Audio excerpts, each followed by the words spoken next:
ఇక June 6న miss అయిన చిన్నారి జ్ఞానేశ్వరి మిస్సింగ్ కేసు మిస్టరీగానే ఉంది. బాలిక అదృశ్యమైన నెల రోజులు దాటింది, అయినా ఇప్పటికీ ఆచూకీ దొరకలేదు.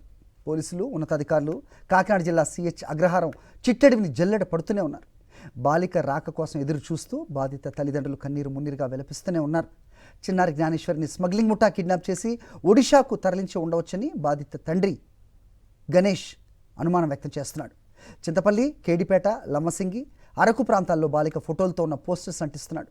తన కూతురు ఎవరికైనా కనిపిస్తే సమాచారం ఇవ్వాలని ప్రాధేయపడుతున్నాడు జ్ఞానేశ్వరి తండ్రి గణేష్. చిన్నారి మిస్సింగ్ కేసుకు సంబంధించి మరిన్ని వివరాలు మా ప్రతినిధి రాజు అందిస్తారు. రాజు, చెప్పండి, పోలీసులు గాలిస్తున్నారు అన్న అప్డేట్ తప్ప మరేదైనా ఉందా? నిజంగా చిన్నారి తల్లిదండ్రుల వేదన వర్ణనాతీతంగా కనిపిస్తోంది. ఏంటి మీద ఇన్పుట్స్?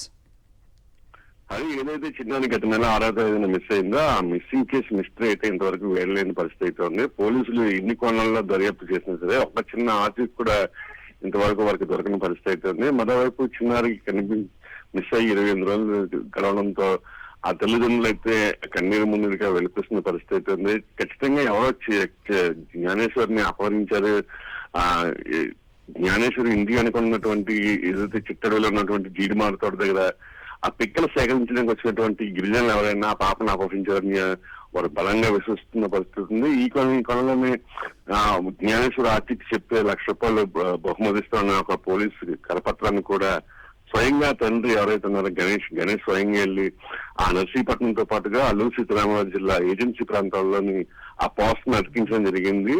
ముఖ్యంగా ఈ గిరిజన ప్రాంతాల నుంచి వచ్చినటువంటి వారు ఎవరైనా ఈ పాపను అపహరించి ఒరిస్సా ప్రాంతాన్ని తీసుకెళ్లిపోవాలని చెప్పి వాళ్ళంతా కూడా భావిస్తున్న పరిస్థితి అయితే ఉంది.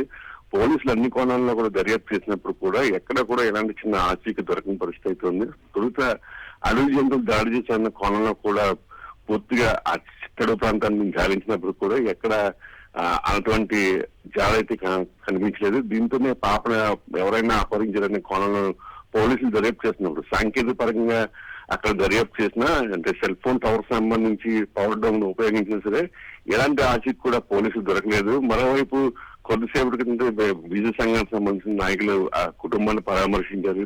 డిప్యూటీ సీఎం పవన్ కళ్యాణ్ ఈ జిల్లాలో ఉన్నప్పటికీ కూడా కనీసం ఆ పాప ఆచూకీని కనుక్కోవడంలోని ప్రభుత్వ యంత్రాంగం పూర్తిగా విఫలమైందని చెప్పి విమర్శలు కూడా వినిపించడం జరిగింది.